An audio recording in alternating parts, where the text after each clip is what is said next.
strikes the mining industry far too often. The risks that miners face daily can be immense, and the consequences of incidents far devastating. Today's guest has a first-hand account of witnessing the unthinkable, a fatal accident at an underground mine site. Mandla Nsibande, a seasoned technician whose extensive experience brings invaluable insight not only to his company, but to the entire realm of mining technology.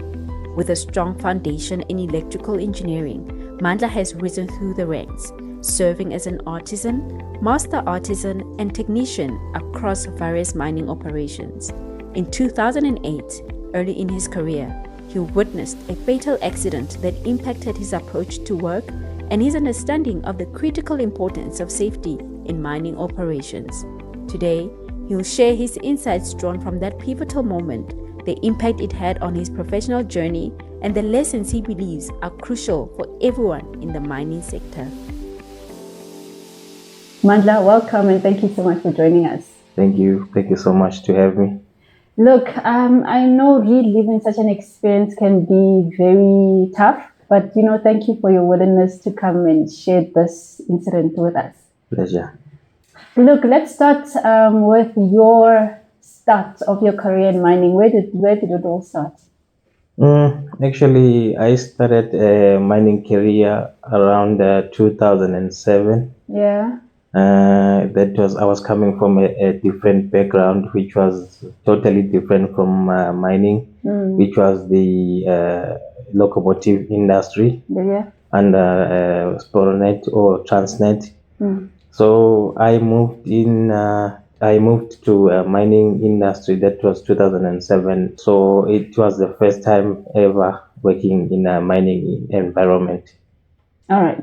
So very early in your career, you witnessed an incident where unfortunately one of the people you worked with lost their lives. Yes. Just take us through the incident. What happened on that day?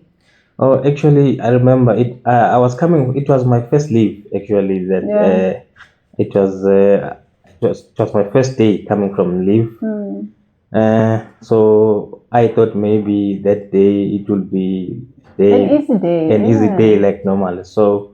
But yeah, if I remember very well, we were going to a section coming. Actually, we have to, we riding on a bus. We go to a section. So this guy that was involved in an accident. So everything on that day, it was like he wanted everything to be done quickly. So which we were not even aware with all the things that he was doing. Getting into the section.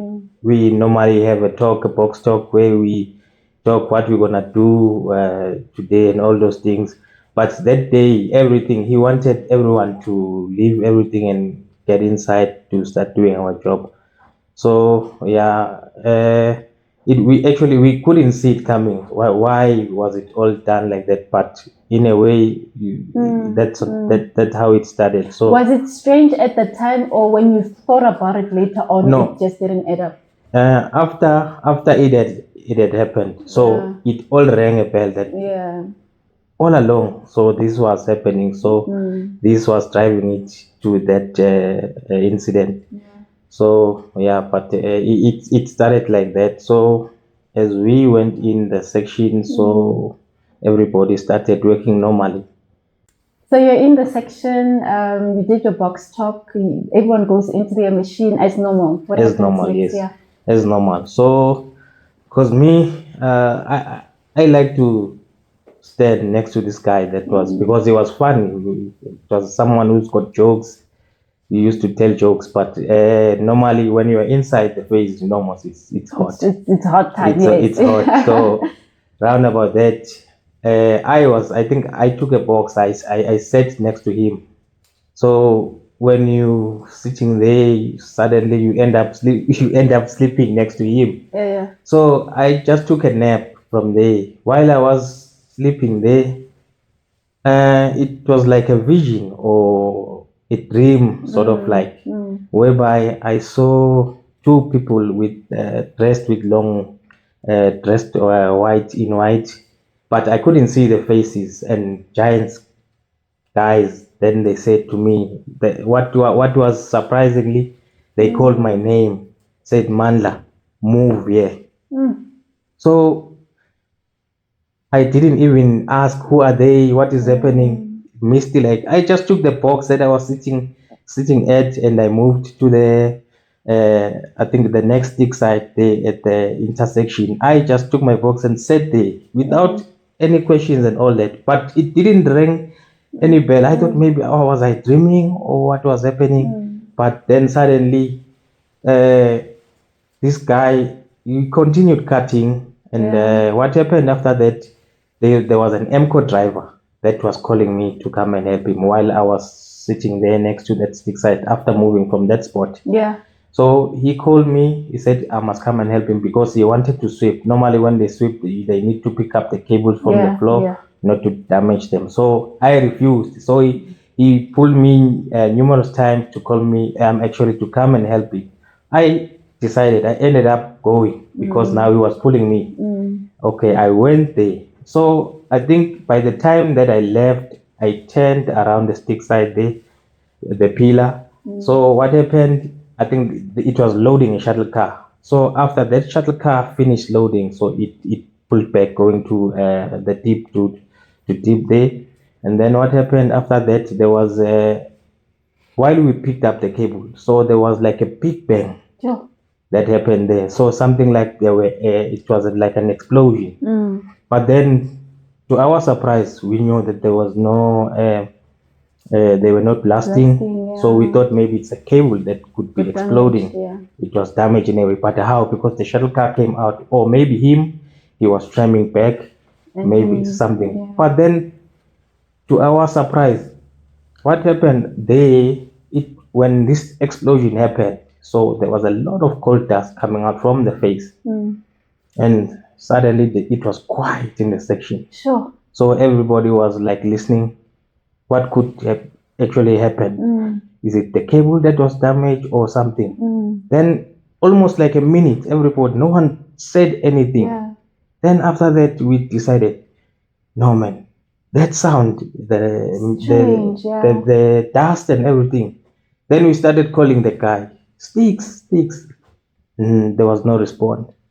And then from there, we rushed there. So we saw this huge rock that fell on top of that machine.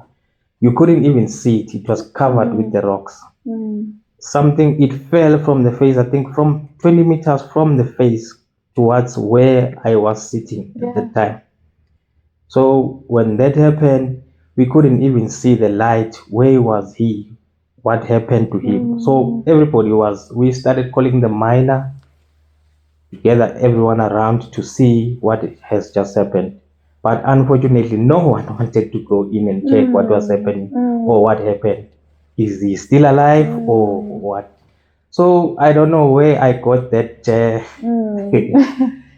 So I ended up going there, but I was afraid also. What if the rock might fall again? But then I was brave enough. I went in there. I called him.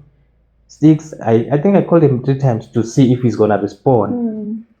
So he didn't respond. But then now I saw the helmet was lying around there with a lumpy. And then when I took mine and shined at him, I saw that it was a very terrible incident. He was covered from his legs going down, and he was only exposed from the upper body. And I saw blood coming up from his mouth, ears, everything. So yeah, it was terrible. So it was a bad experience that I will never forget. So when you sat with him, because you did mention that you were sitting or very close to him and when he was working. Yes. So I just want you to paint us a picture of your role in that space. What were you doing there in the first place? What was your job there? Because everyone is on their machine. Yes. What was your job there? Why are you there in the first place? Okay. I was an artisan of the section. So meaning I'm looking after the machines. So normally I was the person that didn't sit in the box always. I always knew before the machine maybe he went to stop or on stop. I knew exactly what happened. So for me, That's why I was always close by. So by. if anything happens, you're Yes. there to respond Yes, quicker and yes. to assist. So when you went back to the incident where nobody wanted to go, I mean, people were sort of scared. They're not sure what's happening. Yes. What was going on in your mind to just go back into that space? There's so much uncertainty, and you did say that there's something in this boldness you don't know what came. What was happening in your mind at that time? I thought that maybe if by chance he was still alive, maybe you would have got help. So you see, it's painful to hear that someone died because he couldn't get help. So that was going to be something that will stay with you. I could have helped him. He could have been alive. So it was that thing. And I understand that because most of the time in the industry there is this brother, sisters, keepers thing. Yes. It's almost like we are a family, you Yes. know. And when you go there, it's almost like I want to save or I'm looking out for somebody. But when you went in there, did you sort of think about the surrounding environment? Is it safe for me to go in, or your focus was just like, where is Sticks? I need to find him. Apparently, I think that's why everybody stood back. Yeah. They didn't want to involve themselves, thinking maybe what if they will also be in the same scenario whereby they are the victims also. But for me, I think I didn't even think about that. So I only thought about the life that I was supposed to save. But unfortunately, we couldn't. Sure. So what happens next? There's this big sound. Yeah. The rock fell on the machine and unfortunately on your colleague. And you went to see that it's actually him. So what did you do next? I mean, just take us through the process of you calling surface, ambulance, who comes to response, just the whole process until you guys go back to surface. Okay. After the incident happened, okay, normally what you need to do, the miner needs to get the information or what happened. So it's sort of like a talk that you need to do. What happened? Maybe give them more info and all that. But and then after that, he must phone the shift boss so that maybe also they can come. But already, I think the miner phoned first to the control and gave information on what was happening or what has just happened. And then from there, we were waiting for a response from the shift post to come in the section also. So also another thing there, you have to phone the mine captains, the engineers, the managers, everybody then need to come to the mine. Also the paramedics and all those, they are called on the scene. What was happening at the time when the miner is calling? What has happened to the rest of the colleagues? Because I mean, now everybody in the section understands and knows what had happened. And what were they doing at that time? Because they cannot just run and take a buggy. You need to live together because you came together. I mean, how else is other people going to live? So what were they doing at that time? Everybody was like, we were gathered in a box at the waiting place. So everybody was shocked. No one talked to each other. Sure. So that thing, it affected us. I didn't even maybe explain to them at that time. So I remember when we came out of the section with the crew, we were called in the boardroom by the managers. I think they already called someone like a counselor sort of. I remember we couldn't even talk from that meeting there, and there's nothing that we said. So it was something that was difficult even to say what happened or tell. They saw that we were terrified. Yes. So contrary to what normally happens, you know, when you're done with your shift in production, everybody just jumps off their machine. You walk to the box and you pick up your bags, your scuffins, and you start walking to the bucket board. And I mean, normally your conversations around that is your productivity for the day. You're laughing about it. How the artisan took forever to fix, how we could have done better, you know, and you laugh together towards to the bucket. But on that day, somebody amongst you did not come with you to the box to get his bag, to walk with you, have the conversation to the bus. How was the mood when you guys were walking to the bus and up to surface? It was a silent, like you say, it was a silent day for us. So Yeah. even from the waiting place, okay, we were told, okay, we are going. There's the bus. We were told.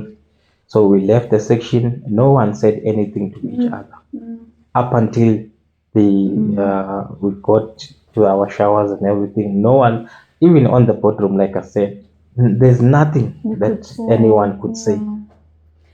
So, being somebody who was on site with the deceased for, at the very least, most parts of the time before that incident happened, you were probably one of the key witnesses who was, questioned during a lot of investigations. Yes. How was that like for you?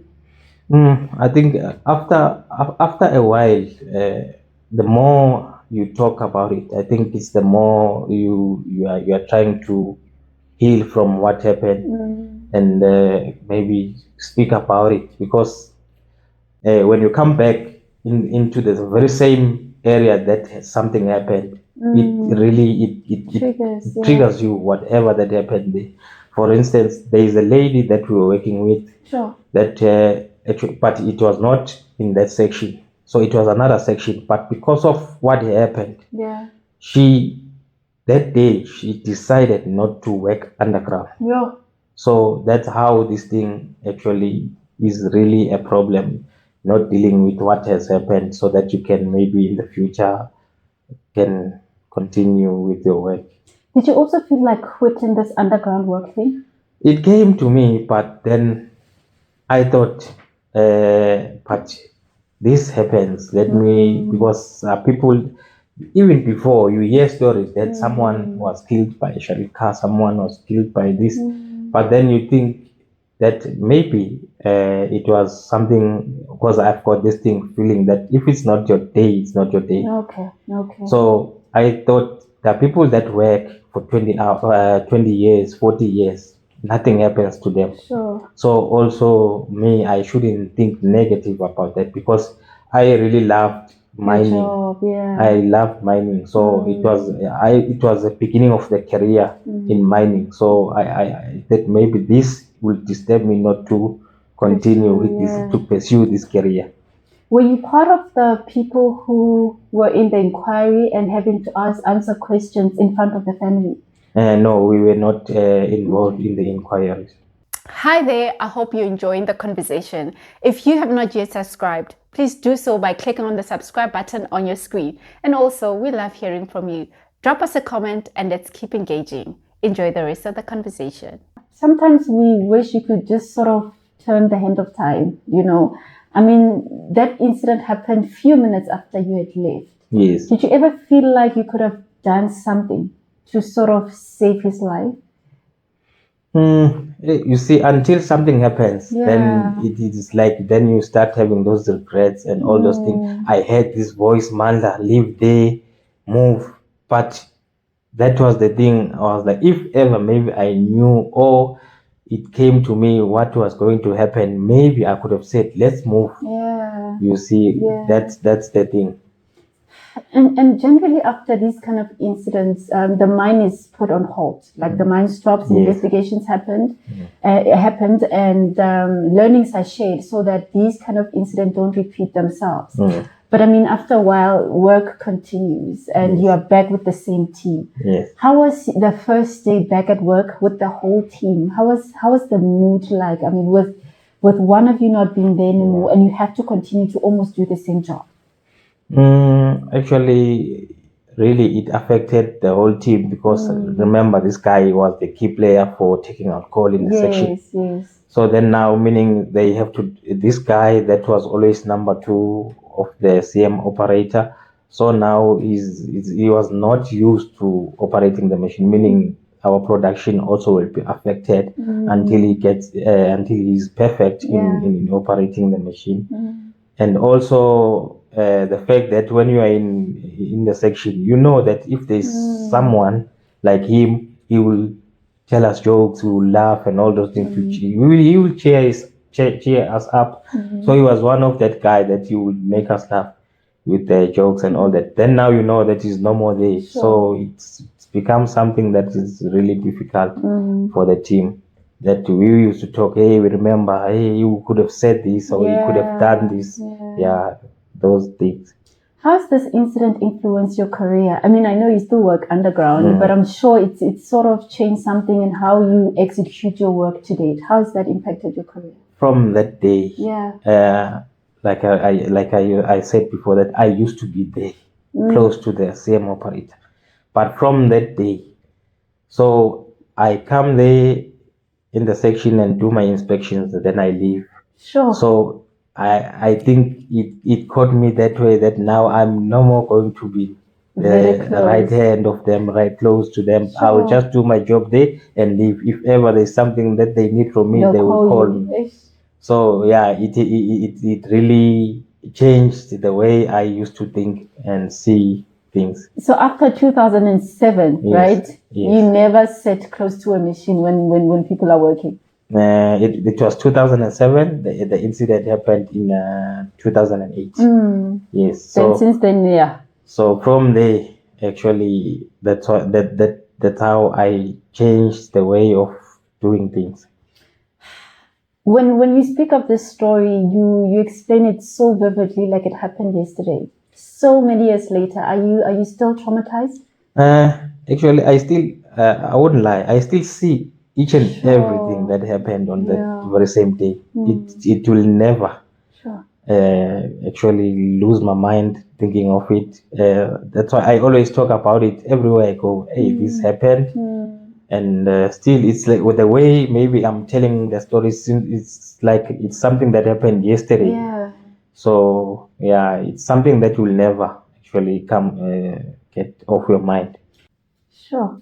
So Mandla, in light of what had happened so many years ago, what advice would you give to people who work in environments that have got high risk? I mean, it could be somebody who works in a pit where there's really big machines, or underground where there is ground conditions and other machines as well. Apparently, remember when employees, the guys like operators and all those guys, those are the guys that are in this thing. So they know exactly what is happening with the environment they are in. When it is not safe, they are the ones. It is really not safe. And remember, there is this thing that if ever there is like the Mine Health Safety Act says that if you see that it's not safe for you, don't continue working on that place. But those things are ignored, and people think that they don't want to work because of using that act. But if really we can think about that, if it's not safe, it's not safe. But we continue working onto an environment whereby we see it is not safe, and these things happen. And an advice to mine leadership regarding the well-being of employees. What would you say to them? Leadership, I think if maybe something that is reported of it is not safe, I think it is important to consider life first than production. So those are the things that I think into our management leadership that they should consider. That remember, production, it is production because of them. They need to be safe where they are working for them to get a safe production. Yeah. Look, Mandla, thank you so much for coming through to share your story. And I really do hope that you find healing. And I know that your story will impact people and influence their decision in working safe. Thank you so much. Thank you very much. Mandla's testimony serves as a powerful reminder of the risks that people face at their workplaces and the need for continuous improvement in safety standards and practices. To you at home, I encourage you to keep this conversation going and advocate for safe working environments. Until next time, this has been Mining Insight. Goodbye and God bless.